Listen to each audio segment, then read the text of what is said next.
I do have some core people that always come to class, so I'm gonna give them a few more minutes to not get too far ahead. But I just wanted to jump on in case anyone had questions. So that's that. I hope you all are managing your anxiety well. In the comment section, if you are dealing with any symptoms of anxiety, not to say that you have a diagnosis, but if you do deal with any symptoms of anxiety, please share with us, what do you do to cope? How are you coping with your anxiety? Because we do also go over some coping skills, or some techniques that you can use to help manage your anxiety.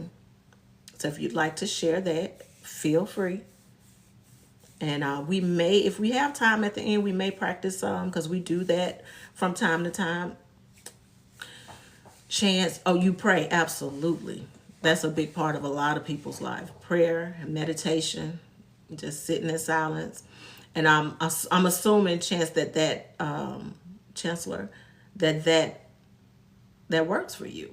That's your go-to. That's your safe place. Massage therapy for you, Alyssa. Oh, girl, I have a membership and I haven't been in a while, and I definitely cannot wait to get back going to my sessions, because I need that. Okay, good, very good, Chancellor. I hope I'm saying that right. I think I am. But yeah. Well, now we're at 6 o'clock, so let's jump right in. So if you've been here, you know I always look down at my notes, because I try to stay on task and not get too far ahead of myself. Okay, thanks, Chancellor. Too far ahead of myself, because sometimes I can get lost in reading the comments, trying to be attentive. But we're going to go ahead and jump in. So like I mentioned, this week, this session, this lecture is on unpacking triggers. So what I want to do, I'm going to turn my camera around so you can see my whiteboard. You know, I always got to remember how to do this. All right. Can you all see that okay? All right. And you can take a screenshot if you like, but let's talk about it. What is a trigger? That's what we're going into right now. So, as you know, many of us do feel anxious, but why do we feel anxious? Have you ever wondered, like, why certain things may trigger your anxiety while other things don't? Or maybe why some people seem to be calm while they're under pressure, but other folks are completely overwhelmed and freaked out? Well, that answer pretty much lies in your brain's wiring, your past experiences, and the environment. And we're going to get into those three things as we talk tonight. So what is a trigger? A trigger is anything that activates your anxiety, or anything that causes intense emotional reactions. As you can see on the board, triggers can be external or internal. External, they can be any situation, people, places, sounds. I like to say it's like a noun, people, places, thing, right? That's external. Internal, those can be your thoughts, your memories, any body sensations, any taste. That can be kind of internal for you. So imagine this: if you had a panic attack in a grocery store, you might feel anxious every time you go shopping. So nothing's wrong, nothing just happened, but you may feel anxious. That can be a trigger for you. Let's say you were criticized a lot growing up. You always heard someone, or now when you hear people say, "Can we talk?" Boom, trigger, instant fear. So those are some triggers. Your brain associates past experiences with future threats, and that's what calls your triggers. And these triggers, they might not always make the logical sense, right? But just keep in mind, this is what's happening. Your brain is associating those past experiences with any future threats, creating the triggers. If it makes sense, let me see some thumbs and hearts so I can know we're tracking together. All right. So looking at the bottom of the screen, of the whiteboard there, you see the three main or major causes. Okay, thanks. Hey, Turtle. You see the three major causes of triggers. And so those are the ones that we're going to talk about tonight. The first major cause of a trigger is trauma. Just like I said, your brain associates past experiences with future threats. So trauma, the past is still affecting the present, is a trigger. Trauma rewires our brain and it makes the amygdala. Now, we've talked about Amy so much in this class and how she is just ready to pop off. She's our alarm system, right? But that trauma rewires the brain and it makes the amygdala hypersensitive to any danger or anything that's perceived to be a danger. Past trauma can cause that hypervigilance, meaning, our brain is always on alert. And the past trauma can be people, places, sounds, smells, or even feelings like we just talked about at the top, the external or internal. Anything that reminds you of the past. So for instance, a car accident survivor, they may feel panic every time they hear screeching tires or screeching brakes or something. Or someone who experienced childhood neglect, they might feel anxious whenever they're left alone, right? So question, have you ever felt anxious in a situation that didn't seem dangerous, but your body still reacted in some sort of way? And if you have, and you don't mind sharing that, say it in the chat. You don't have to go into detail because I don't want you to put all your business out there, right? This is not a secure platform for therapy, and I'm not doing therapy, but just so that we can engage. Hold on, fix this camera. So we can engage a little bit more. Have you ever felt anxious in a situation and it just, it's not even dangerous, but my body is reacting a certain kind of way? Anybody? Oh, at the doctor's office or hospital? Yes. Hey, Sid, City Witty, looking. Hey, girl. That's my baby, Sydney. Workplace trauma. Oh, and we're going to talk about workplace again. I will share with you the few of you I have on here. I don't know you. I don't know who else even watching, but I will share my example because I don't mind sharing this. But so something traumatic had happened in my past childhood growing up, and I didn't realize that it had affected me. Now, I won't go into details of what that was, but I'm going to share with you how a situation not even today, but let's just say current day, happened and it triggered my body to respond a certain way. So I'm in the shop, like a store or something, with a partner of mine, a friend of mine, and we're shopping. She walks away or leaves, and she leaves to go to another store. So I came out of the store, did not see her anywhere. I'm like freaking out. I don't know why, because I'm a big grown woman at this point, but I started freaking out. I felt super nervous. I started sweating. And when we did I think I called her. When I called her, I'm going off. I'm cursing. I'm ready to fight. I'm going off. Why did you leave me? Why did you leave me? I'm just hysterical. It was really overkill. Like, I totally crashed out that day. And so she went like to another store across the highway, across the street, and then she came back to get me. Well, more details, but I won't share. She came back to get me. I'm in the car, and then I'm like to myself, because I know I'm going way overboard. I'm like, okay, why am I freaking out so bad? Like, why? Because it didn't have to be all of this. And I'm questioning myself, like, why am I freaking out?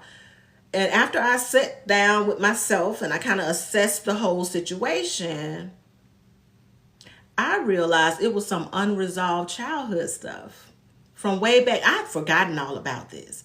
Mind you, I probably was maybe 13 or 14. And I had gotten left in the store. And I didn't know when that person was coming back to get me. I thought that was resolved. I didn't think I had no issue with that. Again, I'm a big grown woman at this big age, right? But that happened when I was maybe preteen or early teens. So my body responded to a memory that had been stored. And because this situation felt like that reminder from the past, my anxiety peaked. My amygdala went into overdrive. And it's like, okay, danger. Even though technically there was no danger. There was nothing major going on. But that's how trauma, or anything that you consider to be a trauma, can rewire your brain and have your amygdala hypersensitive and feel like everything is a danger, or anything that's similar to what you may have experienced in the past is a threat. It's danger. It makes you hypervigilant. Okay? Thank you all for letting me share that. Now, please don't judge me. Go on now. Because y'all got some stuff. I just don't know you and you see me.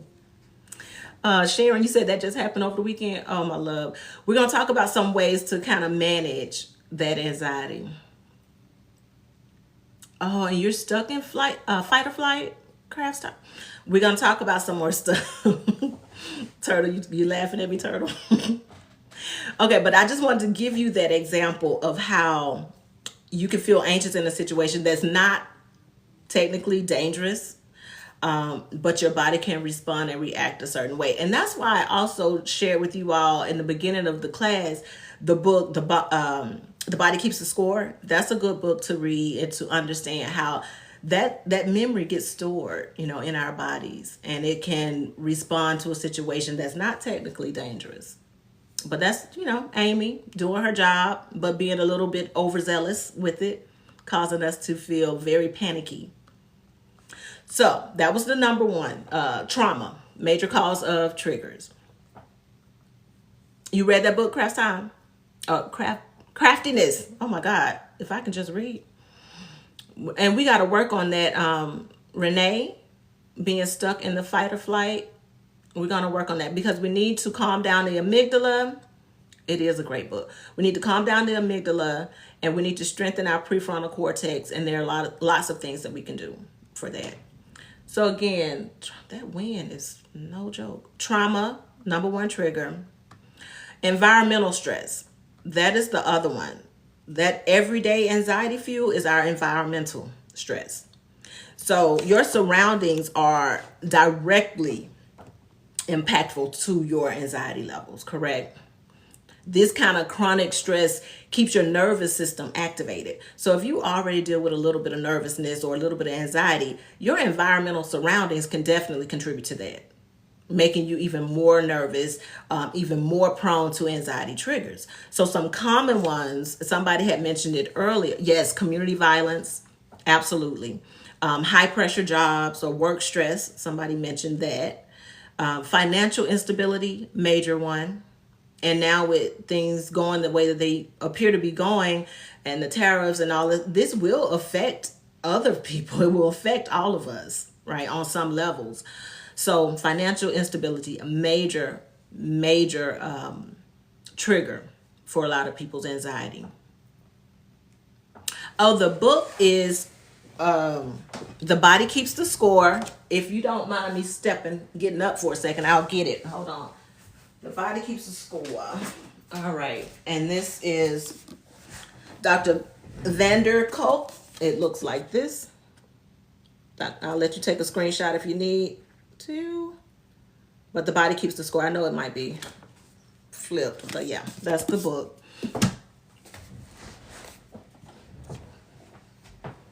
Trying to catch up. Okay, thank you. Thank you for communicating with one another in there.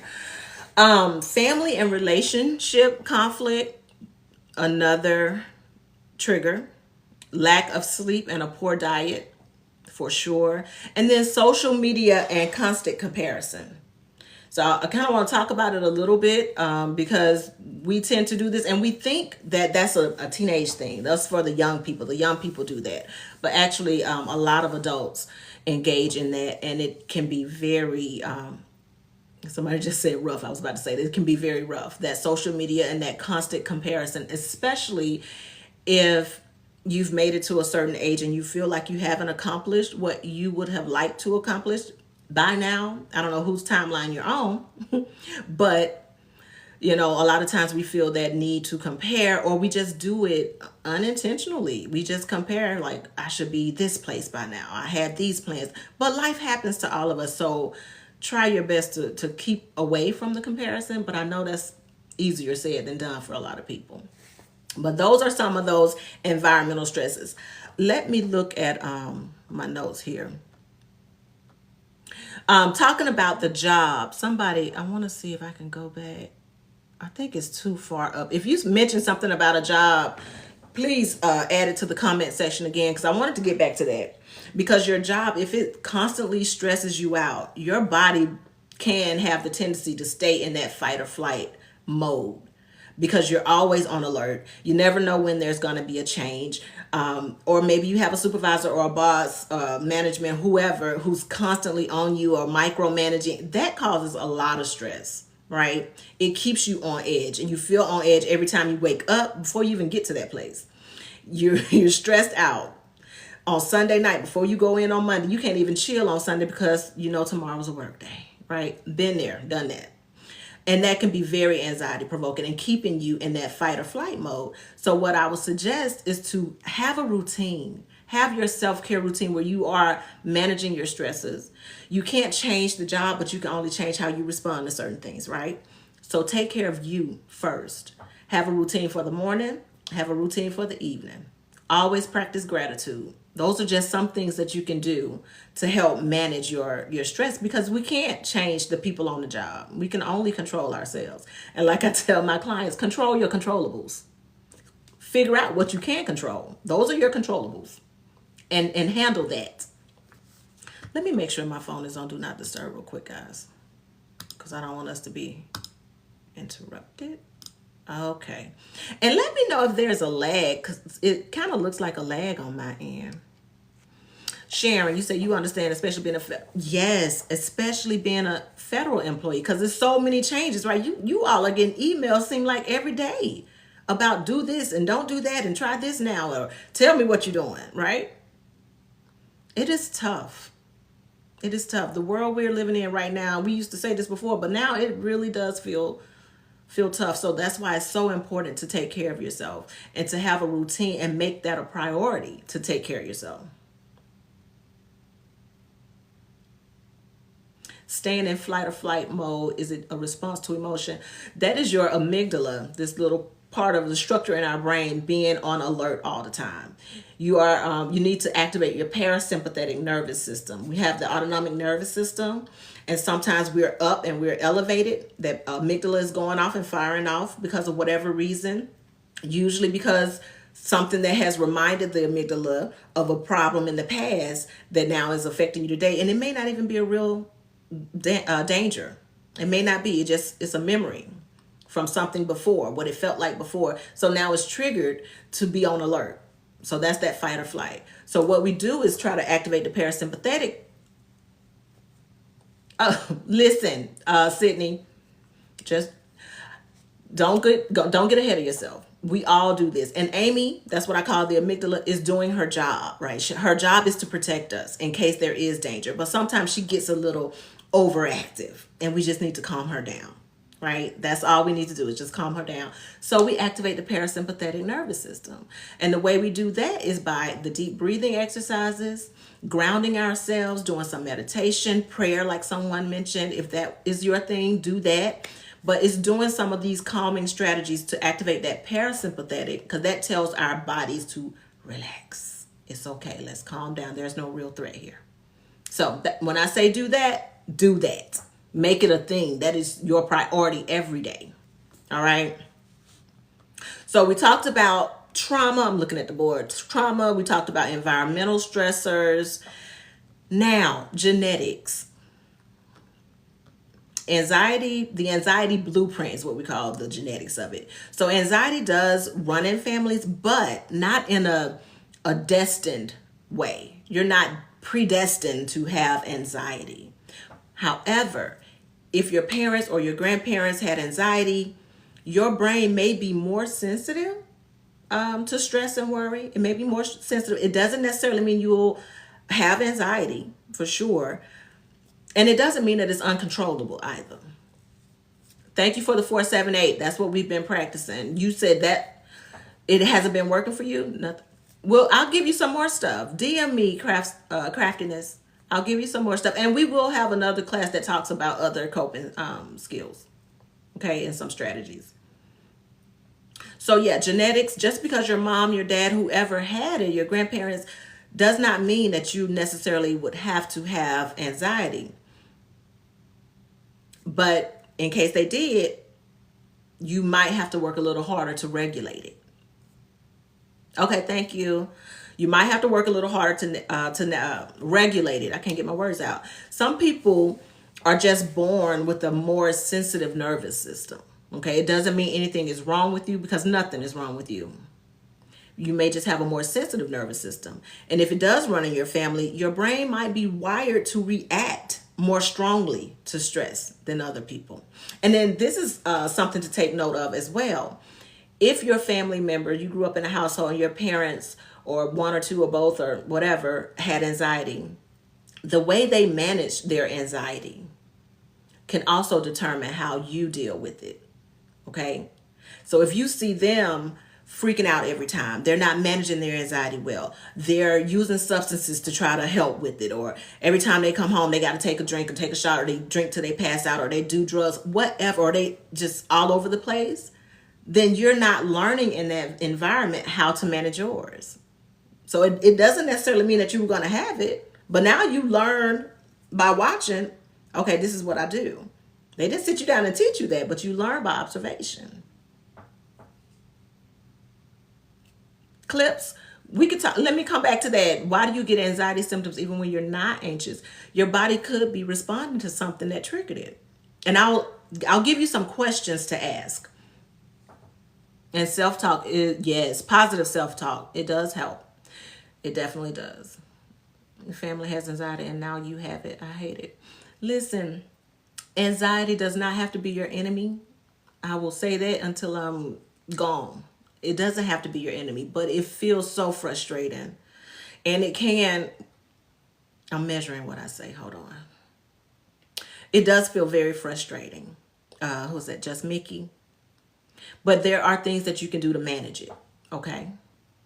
There are definitely some things yeah, it's frustrating. And it's really frustrating when it feels like it came out of nowhere. Okay, Clips, you said it can rob you of joy. Absolutely it can. That's why mindfulness is so important, because anxiety will keep you in a fear-based mindset, either fear about the future, sometimes fear or frustration with the past, and it takes you from your moment, right? It steals that moment from you.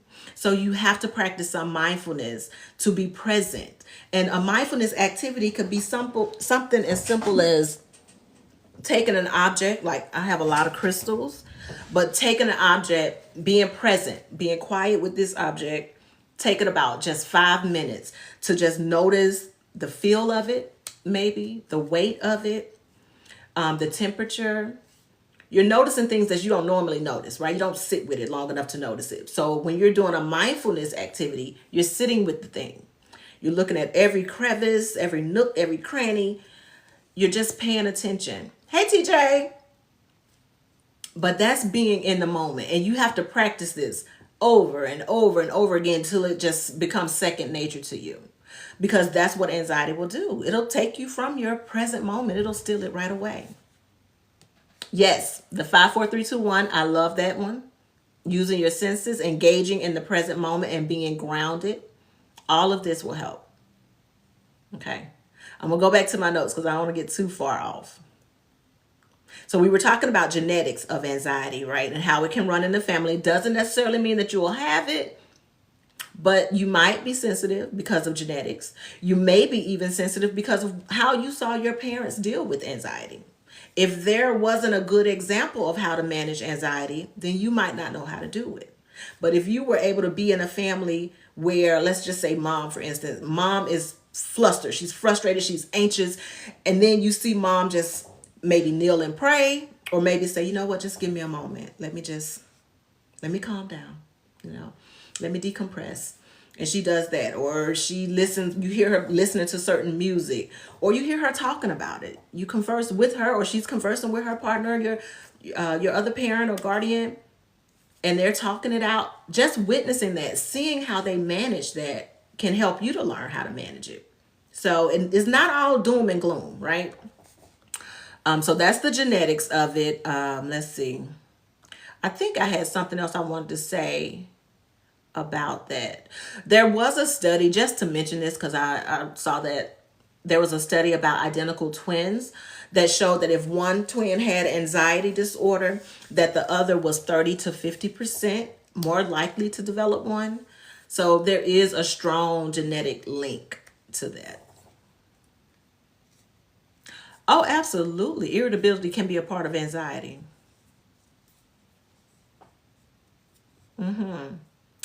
But yes, your environment, that's to say all that was to say that your environment still definitely plays a major role in how you manage stress. Because if your environment that you grew up in showed you how to manage stress effectively, then more than likely you have picked that up and you would learn how to do that as well. Okay. Do you anybody have any family members that also or that struggle with anxiety? And then what kind of coping skills did you learn from them, good or bad? Anybody can respond to this. Thank you for the follows and the likes. I appreciate you all. I'm trying to go back and catch any comments that I missed. So the question was, does anybody in your family have anxiety? Or they struggled with anxiety? I don't want to say have anxiety. They struggled with anxiety. And what coping skills did you learn, good or bad? Panic attack. They drank. Okay. So Jayla, you said they drink, but you at this point you're like, no, I don't. Okay. That's why I say the environment definitely plays a part in how you handle it. And they all drink. Yeah. And the Tiny, I'm reading your comment, Tiny. That is what I saw a lot of as well. Just being open. A lot of times, people in my family or people that I was close to, and it could be the time that I grew up in, they did run to substances to deal with some of their stuff, right?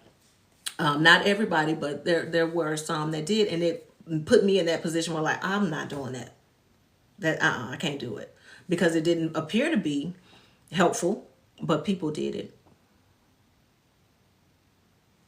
Trying to combat your stress, Shay. Okay.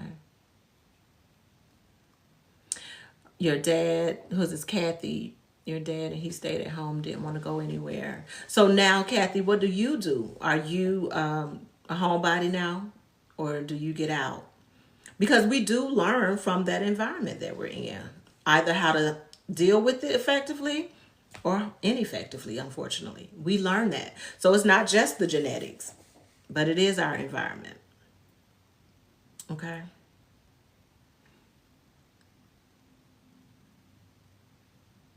Oh, Grace, absolutely. I mean, though that is your first classroom, right? Your home, and we can learn a lot at home, good or bad. We can take it and repeat the cycles, or we can decide to break them. You self isolate. Now that is not a great idea.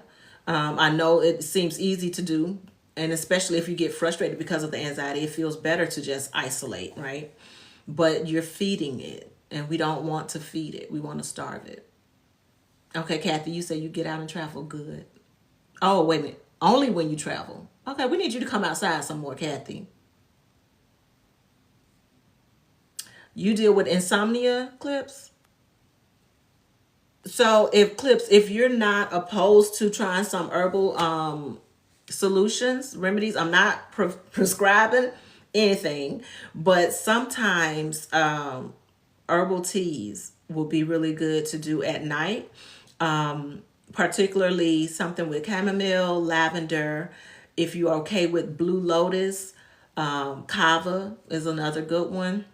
You can get these in teas. You can blend them yourself. I also blend teas myself. But those can help at night. And then doing the 4-7-8 breathing technique, that's a good one to help you fall asleep as well. Modern stretch. I don't know if that correlates. The ringing in the ear. Have you been? I always check with the doctor and see if yes, aromatherapy, and see if there is some medical concerns about the ringing in the ear. What is that called? Oh gosh, I had the word and I forgot it. Oh, I forgot it. But just check with your doctor first. But anxiety can have a lot of effects on you. Tendonitis. Thank you. Thank you, because I could not get that word out. Oh, you know how it's just words that you can't say? That's one of them. I cannot get it right. And don't laugh at me and don't judge me. Okay, now we're going to move forward. Okay, we're going to move forward a little bit more. So we went over the three major causes of your triggers. Okay, we said genetics, environmental stressors, and trauma. Warm milk and honey. Oh, cinnamon. Yeah, I heard of that one. I haven't tried that. It's just something about warm milk that I don't want to do. Okay, so next I want to talk about identifying your own triggers. And I think I'm going to flip this so we can look at my other whiteboard. Did it flip? All right, let me make sure we're in good position. All right. Let me see. Let me know if you can see this. I'm going to move the whiteboard. Are we good? Do I need to move it down a little bit? Okay. All right. So we're now looking at identifying your own anxiety triggers. All right. So 2 steps in this, and we're going to go over both of these and we'll talk a little bit. So step 1, I want you to recognize any patterns of your anxiety triggers. So think back to the last few times that you felt anxious. And you can do this now while we're talking. And if you have your notebook or journal, just kind of jot it down if you can think of the last few times you felt anxious. And then I want you to ask yourself these questions. So that's why I want you to screenshot it so you can have these questions if you want to do it later. Where was I? Who was I with? What was happening right before I felt anxious? And what thoughts ran through my head? These are important questions so that you can start to identify and recognize any patterns around the anxiety or the anxiety triggers. Okay? Once you do that, I want you to also start to categorize your triggers, because they usually fall in one of these categories. Put them up there. Yeah, put them up there. They usually fall in one of these categories here, like social triggers, which are, fear of judgment, embarrassment or rejection. Performance triggers, that pressure to succeed, or even the fear of failure. Then we have emotional triggers, the feeling ignored, feeling abandoned, feeling unsafe. That example that I gave you from my personal life would have been an emotional trigger, feeling abandoned, right? Physical sensation triggers, like the racing heart, the dizziness. All of this can trigger another panic attack, Also, memory triggers, the song, the smell. All of these can be linked to a past trauma. A certain smell, certain song, a certain taste even. They can, memory is connected to song and smell so tightly, right? So those can also be triggers if it is linked to a trauma past. So for example, if you're public speaking, let's say if that is your thing that always makes you anxious, then your trigger might likely be a fear of judgment. That could be a social trigger. Is this making sense? So if you can, either right now, if you have your notebook, maybe write down 3 things that have triggered your anxiety. Maybe let's say the last month. And then see if you can identify a pattern. Remember to ask yourself these questions. Where was I? Who was I with? What was happening right before I felt anxious? And then what thoughts ran through my mind? Because we're trying to recognize the patterns and we want to categorize this so that we can know what our triggers are. All right, everybody with me? Can I turn this back around? Okay, nobody said anything. I'm going to turn it back around. Okay, we're back. Let me bring it down some. All right. Okay, so we're good. Thanks, Turtle. So yeah, those are all of those are 2 steps that you can use to try to identify what your triggers are. First, we got to recognize these patterns, and then we put them in categories so we can see. So do that exercise just so you can kind of identify for yourself what your triggers are. Some of you may already know, but like the example I gave at the beginning of class, I didn't even know that was a trigger for me because it had happened so long ago. I mean, years had passed. But the way I freaked out that day, it was overboard for me. I'm like, I really crashed out before that term was even a thing. I was crashing out. And so I had to sit with myself and be like, okay, girl, what is this? Why are we responding this way? And I just kept asking the questions to myself until I figured it out. And it pointed to something that happened to me in childhood. Hey, Grace, welcome. Thank you for coming. I'm glad you were able to come in. So welcome. So if everything is making sense so far, y'all please like the video, heart it, whatever you need to do. Because one thing I found out before, if there's no interaction, TikTok is going to do this thing and I'm going to have to verify that I'm a human, which I don't understand why I got to do that. Hey, thank you. I don't understand why I have to do that. But if it doesn't see any interaction, that's what I'm learning. That will happen. Okay, what do you say, Clips? Mine is sleep whenever it's bedtime or near bedtime, you get anxious. Okay. Because you fear that you won't be able to sleep. You know what? That is a thing. And guess what? The more you fear, Tomorrow oh my gosh, I keep forgetting about this. The more you think about that fear of not being able to sleep, the more or the harder it is to sleep. So maybe talking to yourself and creating a routine at night to help you to fall asleep and not going along with the thought of, hey, Stalin, maybe not going along with that thought of, oh gosh, I'm not going to be able to sleep. Come from that. You know what that thought is. You know how that show plays out. Change the channel. Start talking to yourself nice. You know what? I'm going to have a good night's sleep tonight. It's going to be the most restful, most peaceful sleep. You don't even have to really believe it in the beginning because most times we won't. We're going to reject it. But just keep doing it. You keep feeding yourself that. You know what I heard about magnesium glycinate? I don't use it. Honestly, I just do. Have I? No, I haven't. I haven't used that. Not for sleep. I've used magnesium for something else that I've been dealing with here lately. Welcome to the 40 plus. Anyway, I don't use it for sleep. I do some herbal remedies. I do teas. And I do my 4-7-8 breathing technique. And I do talk to myself about sleep because that's when I notice it's so much harder to fall asleep when I'm anxious about not getting enough sleep. And so it does relax you? Okay. So yeah, I just say, talk to yourself nicely. Don't keep playing that same story to yourself that you're not going to be able to get enough sleep. Oh, I'm not. Yes, Perry. Oh, Minna.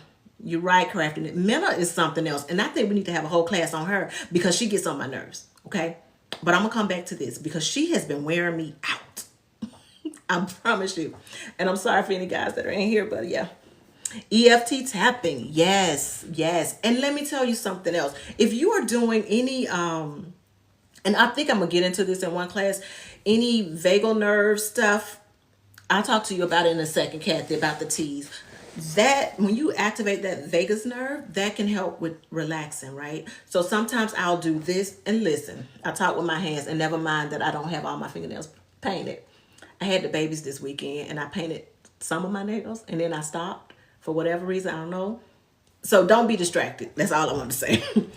So this right here, if you do the butterfly tap, you alternate. This can help calm you down if you're feeling anxious.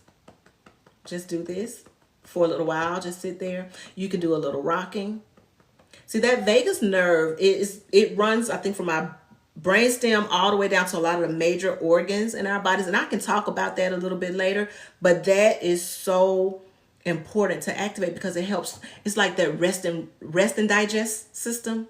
That's what they kind of term it as. But it helps your body to relax and those organs to relax. So doing stuff like this, maybe even the rocking. Yeah, look it up. Look at it. I might pull something up toward the end. I'll pull something up, but that might help. You saw it on YouTube. Okay.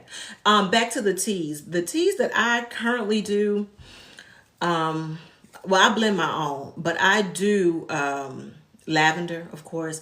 Chamomile is good for some people. I don't really mess with it a whole lot personally anymore, but chamomile, lavender. I like kava, valerian root. If you can add valerian root into the herb mix that you do, that is a good one for relaxation and deep sleep. I will tell you, if you go to the herb store and you buy it, when you open up that jar, that valerian root stinks so bad. It has a very bad smell, but it does the job. Okay.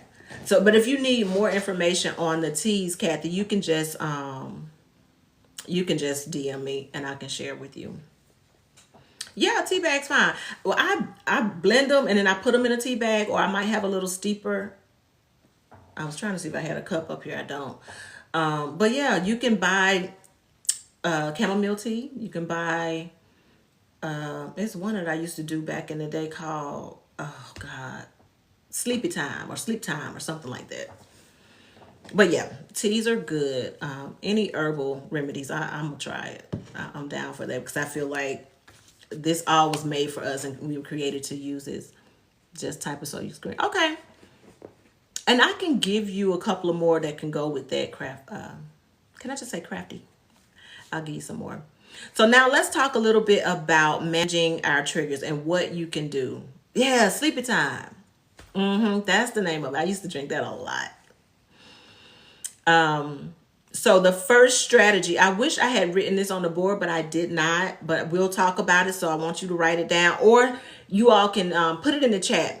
That way, if you put it in the chat, y'all can screenshot it and keep it. Strategy number 1 for managing your triggers. Challenge the negative thought. That's number 1. We have to challenge the negative thought. Thank you, Anna. Hey, welcome. So I think it was Clips I was speaking to about your comment, like rewrite the script, like tell yourself something different. I want you to challenge the negative thoughts. So thought reframing, which is a CBT technique, is absolutely wonderful. It can feel like a challenge though. And I've heard people say, well, that doesn't work for me. I understand, but we have to, yes, Wild and Grad, we have to try to change the narrative. We have to reframe that thought. So when anxiety hits, I want you to ask yourself, is this thought 100% true? Is it though? Like, is it really? Thank you, Kathy. Challenge the negative thought. Is this thought 100% true? And another thing you can ask yourself, what would I tell a friend about this situation? Because, you know, we talk nice to our friends sometimes. When they're in a sticky situation, we try to cheer them up. Girl, don't look at it like that. Well, have you thought about this? Well, that's not always the case, girl. Come on. We do that. But when it's us, oh, we just roll right on along with that negative thought, don't we? We could be so mean to ourselves. So instead of, for example, oh my God, I'm going to fail this test. I'm going to ruin my future. I'm going to fail this test. Try, I've prepared for this test. I've studied. I'm going to do great. And even if I misstep, one test is not going to ruin me. You know, it don't even have to be that long, but just challenge that thought and then reframe it. All right. Or instead of, especially when you have like social anxiety, instead of, oh God, everybody's going to judge me. Try telling yourself this. Most people are focused on themselves. They're not even thinking about me. Because that is likely the case. We always give ourselves the worst case scenario, right? Oh my God, everybody going to be looking at me. They're not studying you. And I'm going to say it just like that because I'm from the South. They're not studying you. They not more, what my mom used to say? No bit more. They not bit more concerned with you. I don't know what that is, y'all, but my mama used to say it. They ain't no bit most concerned about you, whatever that means. Basically, they're not studying you. They are not concerned with you at all. So that is reframing your thought. First, ask yourself, is this 100% true? More than likely, it's not. Do you have any facts to support this? Anything to corroborate this story that you're telling yourself. And then, do you have anything that would suggest, wait a minute, let's look this way? That's not always the case. And let's lean into that. Because we always want to give ourselves the worst case scenario. Strategy number 2. So you got the first one, right? Challenge the negative thought. Strategy number 2, reduce avoidance.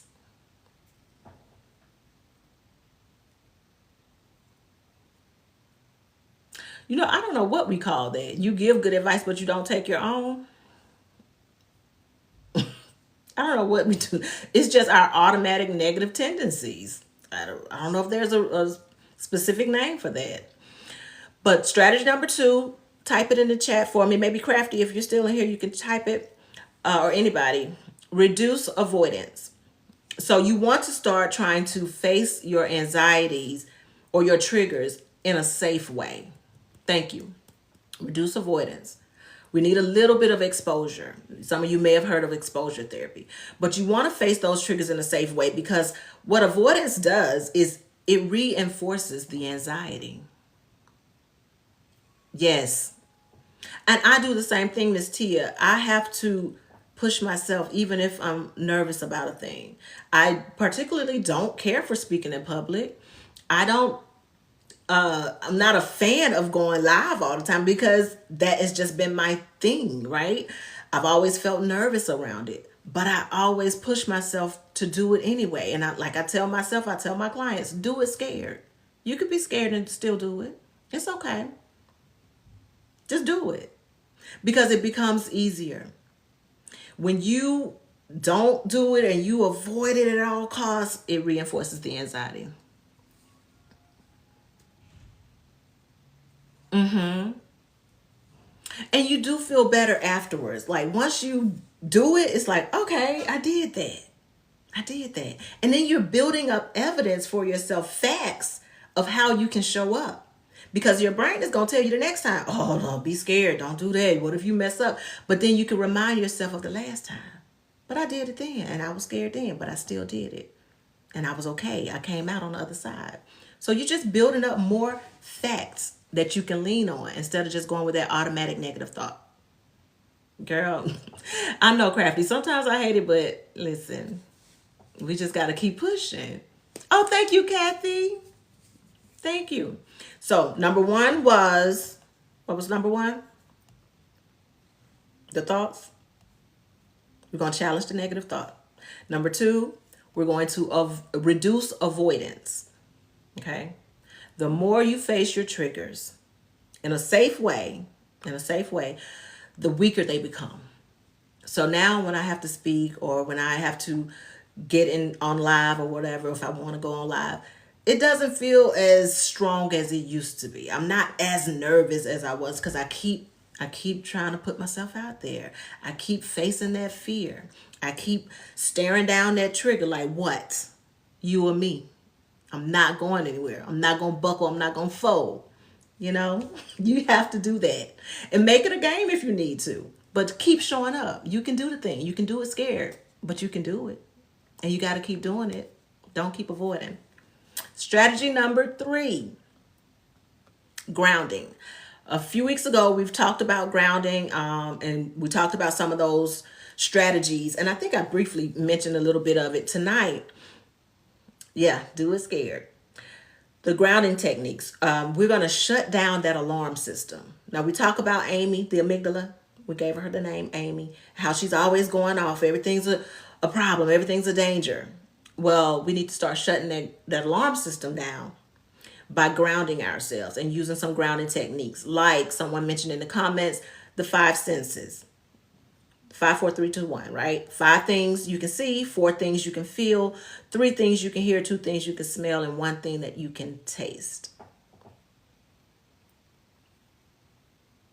I saw some the grounding you're talking about. I saw some. I think you're talking about the one where you go outside and plant your feet. That grounding, that is really good. It's a good way to recharge your body too, but we'll talk about that. But yeah, that grounding is awesome. But I'm talking about doing a grounding activity. It's more like a mindfulness thing too, where you can be in the present moment, where you can sit there, the five senses method, crafty. 5 things you can see, 4 things you can hear, 3 things you can feel. Hold on. 5, 4, 4 things. Hold on, child, I'm messing them up. 5 things you can see, 4 things you can feel, 3 things you can hear, 2 things you can smell, and 1 thing you can taste. And I believe I have the video on my profile that you can go back and see. It was some notes from a previous class where I went over those. 3 is 3 things you can hear, and then 2 things you can smell, and 1 you can taste. Okay. But like I said, the video is up. You can go and look for that on my page. Also, the deep breathing. We're talking about these grounding techniques. The deep breathing. We did 1 exercise, the 4-7-8 exercise. You can even do 4-4-6. The key is to exhale longer than the inhale. The exhalation helps to activate the parasympathetic nervous system. That's our calming, help us to relax. So you inhale slowly, you hold, and then you exhale slowly. If you're doing, any of them, but specifically if you're doing 4-7-8 on your exhale, you want to purse your lips and act like you're breathing out of a straw. Not too fast. You want to keep it slow and steady. This may, it may feel like it's causing a little bit of anxiety because you haven't breathed like this before. You didn't do this before. You might feel dizzy after the first time or first couple of times because you haven't been doing this. But this will help ground you. It'll help relax you. So you want to try to keep incorporating that in your daily routine. Do it a few times a day just to establish that. One other grounding technique that I will share with you all. Yes, push that ish out. Okay, is this thing trying to make me? Y'all start tapping the screen for me. I think it's trying to make me explain that I'm a human. If you can tap the screen, please. Oh, please tap the screen. It's going out. What is happening? Don't end this live. Okay, if it goes out, I'm coming right back. I don't know what is going on with this. It's telling me it's going to end in 4 minutes. Comment in the section, tap the screen, because this is telling me it's inactivity. Let me see if it's going to let me change it. Oh my gosh, do it again. Okay. All right, and I'm back. Yeah, y'all, please start tapping. I mean, I just want to give the information. I know y'all here because you want to hear the information, but I guess we have to keep doing this. So tap the screen, comment, keep tapping your screen. Just tap it on the side. Let them hearts start going up. TT don't want us to learn. Like, come on. We're just trying to learn how to take care of ourselves. Please keep tapping for me. Yeah, these rules are frustrating. Like, what? And I got to prove I'm a human. That bothers me every time. All right. Now, I lost myself. I'm going to come back, though. I'm trying to see if I missed anything. Yes, trying to give us some anxiety. But you know what? And we're back. Because I'm not going to let it steal my joy. Tapping. Tapping is clapping. Look, I'm tapping my own live. Look at me. Y'all keep tapping for me so I can keep going doing this. Okay, we were on strategy number 3, the grounding techniques. Okay, so the grounding techniques. We talked about the 5 senses. We talked about the deep breathing. Press that out. Blow that out. Okay. Okay, the next one after the breathing. And this is one you can do, of course, when you're at home and you have this available to you, or if you're at work. But the cold water technique. You may have heard about this. The cold water technique. I'm going to read my notes on here. You want to splash your face with cold water. Or you can hold a ice cube in your hand, right? This is believed to activate the body's diving reflex. If you ever heard of that diving reflex, which triggers the physiological response that can lower our heart rate and calm our nervous system. Y'all keep tapping for me so it don't try to kick me out again. So this will potentially reduce those feelings of anxiety by stimulating the vagus nerve, what I spoke about just a minute ago, right? And releasing some of those mood boosting chemicals like endorphins. So if you're at work and you can, like you don't have a face full of makeup and it don't bother you to splash your face with cold water, go do that. If you wake up in the morning and for some reason you're feeling really, really anxious, before you start getting ready, you've done your deep breathing, you did all this stuff, put your face in some water, some ice water if you can, cold water. Or if you're at work, go fix you a cup of ice, get you a little cup of ice. I ain't got much left. Get you a cup of ice, pull one of them up out of there. Pull one of them up out of there, hold it in your hand. This activates that diving reflex, which triggers that physiological response that will lower our heart rate and calm our nervous system. Okay? Definitely try it, Miss Tia. Definitely try it. Even at night, I think it was Clips that was on here that has problems sleeping at night. Sometimes you feel that. Try it. Whenever this is something that is available to you that you can do. Okay, these are strategies. Another strategy, lifestyle changes to reduce the sensitivity to the trigger. All right. Sometimes we talk about it, but we don't be about it. But we need to exercise. And I'm going to raise my hand because I don't be about it. I don't. I need to, but I don't. But exercise, because that lowers our cortisol level. And you know, a lot of time that cortisol is stored right here for us, right? That stress hormone. So exercise. We talked about that a couple of weeks ago. Cutting that sugar. Yes, ma'am. Reducing. Let me hold y'all hand when I say this, because this hit me. I'm gonna hold your hand. Reducing the caffeine and the alcohol intake.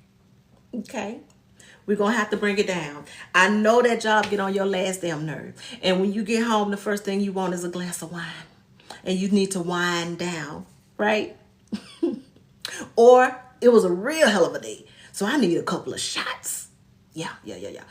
Not every day though, sis. Not every day, bro. We need to reduce. I know that coffee, whoo. We have to reduce, y'all. We got to reduce the alcohol and the caffeine intake, because that makes our anxiety much worse. Ooh, you like kombucha? I cannot. I just cannot with the kombucha. But yeah, I held your hand while I said it, so that made it easier, right? It's up to you. Ooh, I can't stand it. It's up to you to take this information and do what you need to do with it, right? So yeah, we're gonna reduce that. It, in fact, heightens our anxiety, makes it worse, because the thing is still a thing, right? How about one shot? Okay, okay, Clips, take your one shot. But don't let that be a thing that you do every time. We need to try some other coping skills. Because I'm not mad. You're welcome, Crafty. I'm going to be gentle. I'm not mad at anybody or their advice. I'm not in any place to judge anybody, and I would never do that. But if we want to look at alternatives, then let's look at alternatives. All right. What did I say? And I talked about this one already. Creating a calming routine. A common routine to start your day and to end your day. So I may have mentioned it in class before. When I wake up in the morning, particularly, I want to come back to you, carry a small ground. I want to come back to you. When I start my day, I'm sorry, I got excited, suburby, about that small ground object, like a rock, clay, ring, cloth, yarn, etc. A grounding object, yes. And I'm going to come back to that. When I wake up in the morning, I typically don't get up out of the bed until I have expressed some gratitude. I've said thank you for this day, or I'll ask God, universe, whatever you prescribe to, okay? I subscribe to. I say, show me how good today can get, and I set my intention for that day. And I say, you know what? Today's going to be a great day. Y'all, please tap on the screen, because I saw some flash up here. Don't let me go out. I tell myself today's going to be a good day. I tell myself I'm going to be productive. I try to believe that with all of my heart. And then I just get up and get the day going. All right. So that's my routine. When I'm in the shower and I'm getting ready, I play certain music to get me in the zone, to feed my inner person, right? To feed my spirit. I do a lot of manifestation. And if that word doesn't sit right with you, I do a lot of speaking things into existence. Same thing. But I do a lot of that, to try to get my days going and to try to create that atmosphere. When I come into my office to start seeing clients, I set an intention all over again for this space. Well, my incense went out. I burn my incense. Sometime I will go over and play my singing bowls to just kind of ground me.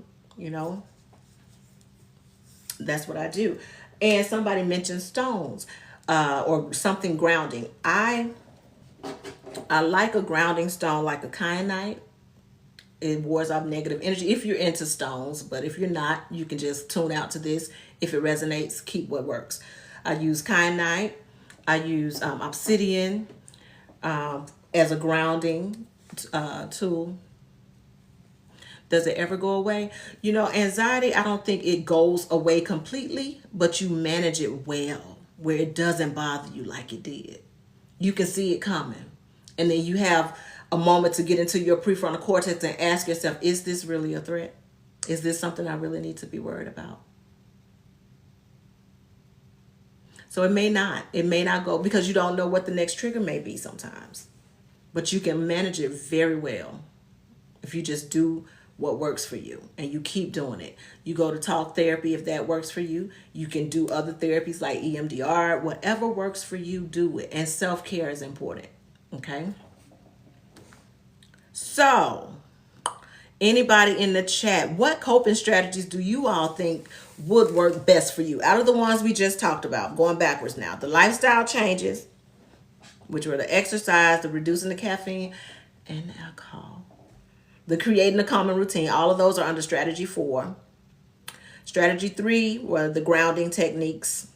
So you can just type in the chat, lifestyle change, grounding technique, reduce avoidance, or challenging negative thoughts.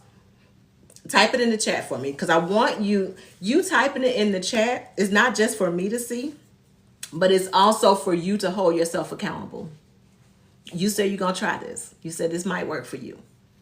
Let's try it. Type it in the chat and hold yourself accountable. Now that you said it, you heard me say it, you said it to yourself, and you typed it out. You got to do the thing. Oh, some of the stones, Grace. I use kyanite. I use black obsidian, tourmaline. I do those.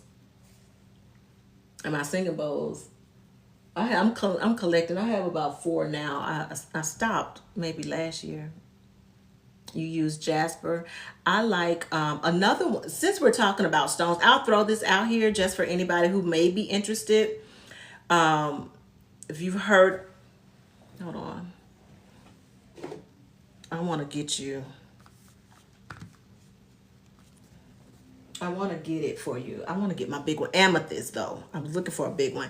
Amethyst, if you're into stones, is a very calming stone. And it's been known to be one that is for relaxing your anxiety and breaking addiction. I want to show you one real quick. I have them all over. 1, because I like to try to be calm. And 2, because I love purple. But this is amethyst. This amethyst is known to help reduce anxiety, provide that relaxation, a calming sense to it, right? Break addiction is known as that too, like a sober stone, I've heard it called. Oh, thank y'all. Thank y'all. Girl, if you think this one be, who's that, Jayla? Let me show you my other one. Just since we playing show and tell now. Hold on. This one sits on a stand. It ain't like the big one. But here's my other baby. Now this one, this was my first amethyst. I love her. And when I tell you raw, let me show you the back of it. It looked like it's still in the dirt, right? This is a raw amethyst. And she kind of heavy. But I got her. Then I got the baby sister. Then I got a couple more around the house. One in the shape of a butterfly my mom bought for one of my birthdays. I'm just going to sit it down. She a little heavy. Whew. Okay. But yeah, that's a good one for relaxation. I even used it. Thank y'all. Y'all like my stone? I even used it a lot of times when I was trying to sleep. I would use these two right here in particular. This little piece of amethyst and a howlite. I put them together under my pillow and try to get some good sleep with that because it's very calming, very relaxing. Now this is not therapy, but these are alternatives, right? Alternative therapy. This is not psychotherapy, but it is alternative therapy. And it's from the earth. And we are created to be able to use all of these things as our resources. Okay? Yes, under the bed. Yes, I'm integrative. Pretty integrative, I would say. I use a lot of CBT though. I use a lot of CBT because I believe what we are experiencing all starts with a thought. And we have to be able to change that thought. Okay, Clips, enjoy your prayer meeting. Thank you for being here and participating. Thank you. Enjoy. Peace be with you. Okay, so those were, what time is it?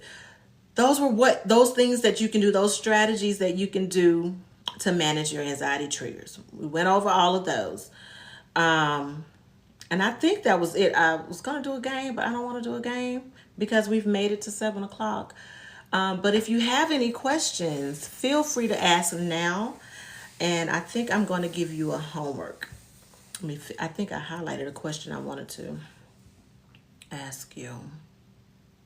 So my question, what's the name of the thing you just put down? The big one, or the last thing I had was the howlite. It's white with can I show it, with a little gray, strings in it. Or the amethyst. This is a small one. The big heavy one was the amethyst. The big heavy one is down here, but the other sister is here. This is an amethyst. Oh, come on now. And maybe one day we could talk about crystals. Because I do talk about crystals and talk about the crystal properties when I'm with my clients who are open to that, who are interested in crystals. We'll do it. Where can you get one? You can go to I don't know where you are, Kathy, but check any sometime the herb store, the metaphysics stores. If you have any metaphysical stores in your area, they might have. You want to go to a store, a metaphysical store, where NYC. Oh, you have plenty metaphysical stores, but that's where you want to, check out.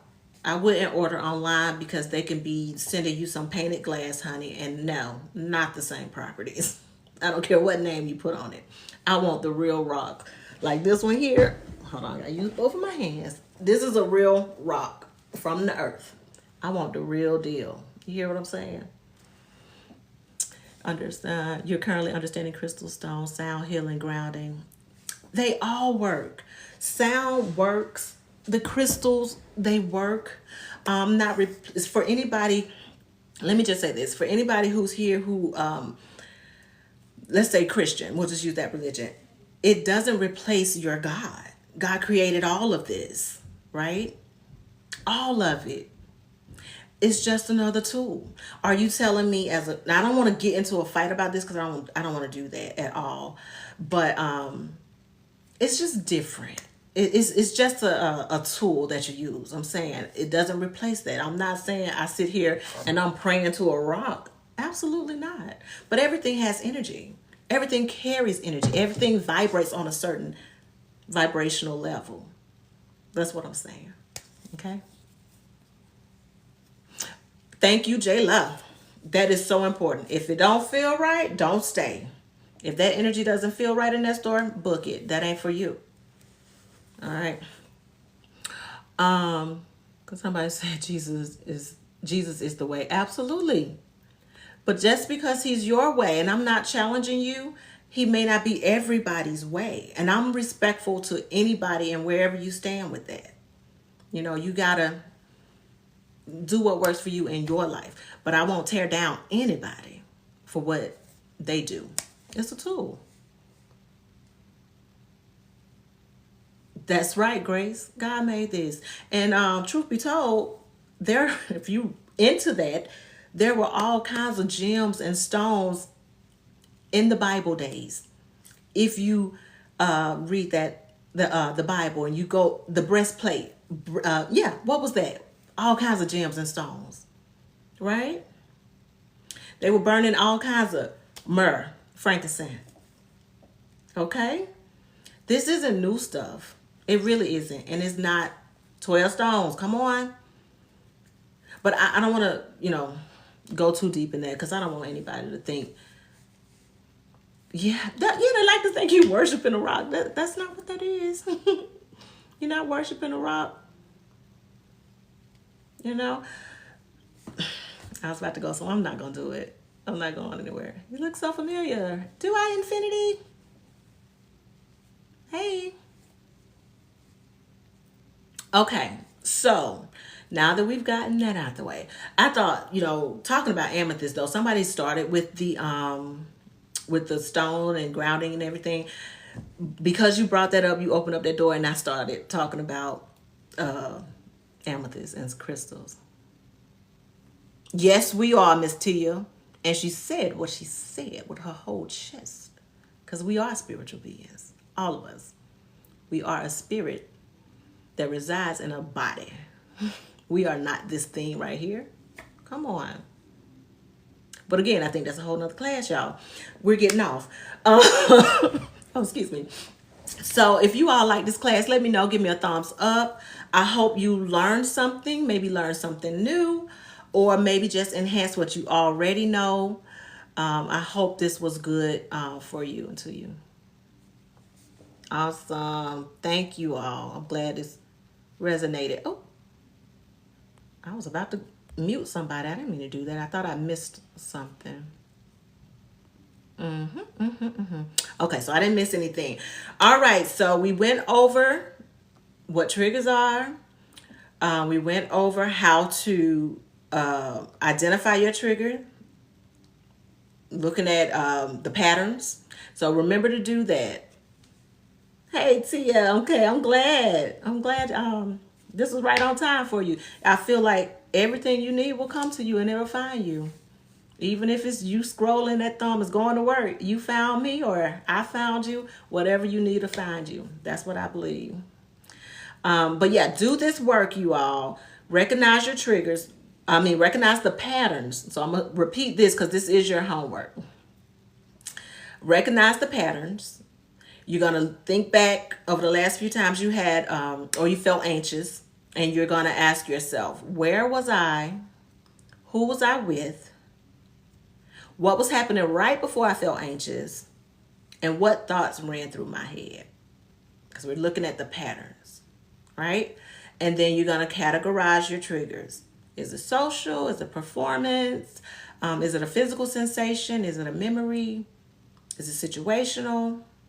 Is it emotional? Like, what is it? Okay, and that was on the whiteboard. If you saw, did you work with Dr. O'Brien, Robert O'Brien? Oh, yes, I did. What is your name? I did. I'm sorry, I missed your question. I did work at a women's substance abuse facility here in Georgia. I was hey Tracy. I was a mental health assistant back then. Girl, listen, I was 22, I think, when I started with them. So yeah, it's been some years. Tracy. But hey, maybe you can DM me. We can talk some more. You asked me to repeat the categories. I'm assuming the categories are social triggers. Okay, thanks, Trent. Social triggers, performance triggers, emotional triggers, physical sensation triggers, situational triggers, and memory triggers. The first part, okay, recognizing the patterns. So recognizing the patterns, you want to ask yourself, think about the last few times you felt anxious. And then you ask yourself, where was I? That's the first question. Who was I with? What was happening right before I felt anxious? And then what thoughts ran through my head? Because the where was I It might be a situational thing. Like, oh dang, last time I felt anxious, I was at a concert and it was crowded and we were going in and I started feeling, oh, and at the time before that, I was at the mall and it was just a whole bunch of people rushing past me. Or, you know what I'm saying? You can start trying to recognize a pattern. That was just an example. Hope that helped. Or who was I with? Because every time you're around May, you start feeling a certain way. You didn't feel that when you was with the other person, but every time you get around, oh boy, you feel it. Okay. Let's look for these patterns. Okay, Chalkma, that worked. No, I do not. I do not have a YouTube. I am in the process of going ahead and doing that. Somebody else asked me, so I think I will. I will do it. All right. So if that is it, that is all, then we can go. And I thank you all again. Next week we'll be back on Tuesday. Remember, 6:00 Eastern Standard Time. But we'll be back on. I might just make a tweak in my syllabus and change week 5 to brings week 6 up. But we'll talk about it, and I'll definitely have some post on here for you. All right, and I'll do a cute little post for your notes so you can go back and view those. Please go back and view those videos that I put up. I put a lot of time in trying to make these notes cute for TikTok. So thank you all. Thank you, Jayla. I'll see you all next week. Go and take care of yourself, okay? You are your priority. Remember that. You are your priority, first and foremost. Thank you all. Good night.